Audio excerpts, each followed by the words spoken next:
रमते मी सगळीकडेच, हा. पण मराठीतलं काय काय ठिकाणचं काय बघते ना, मग नको वाटतं. जाऊ दे, आपण आपलं काम करू, संपलं म्हटलं की घरी जाऊ. पण हिंदीमध्ये प्रेम करतात ग, आणि तुमचं कौतुक पण करतात. आपल्या मराठीत कौतुक नाही, जळकुटेपणा खूप आहे. म्हणजे मध्ये मला एका प्रोड्युसर बाईंचा फोन आला होता.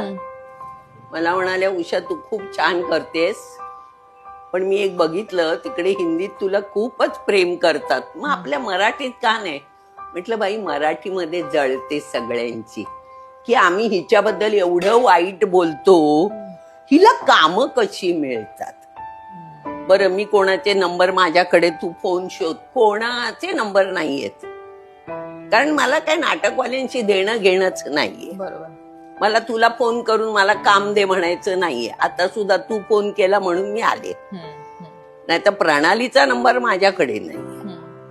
माझ्याकडे इने गिने लोक असतील, एक दोन, बाकी कोणाचेच नंबर नाहीयेत.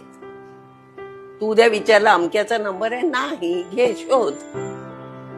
मी ठेवतच नाही, म्हणून हिंदीवाल्यांचे आहेत ते पण नाहीये, कारण मला कोणाला फोनच करायचं नाही, कोणाकडे कामं मागायची नाहीयेत.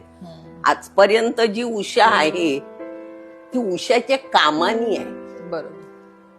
तिला एक्स्ट्रा करिक्युलर ऍक्टिव्हिटीज कराव्या लागल्या नाहीत, मस्का लावावा लागला नाही, किंवा सलाम ठोकावा लागला नाही. जर कोण समजत असेल आम्ही हिला काम देतो, तर नाही, सॉरी. आता सुद्धा कोणाची कामं आली आणि माझे पैसे नसतील मिळणार ना, तर मी सांगते दुसरीला बघा.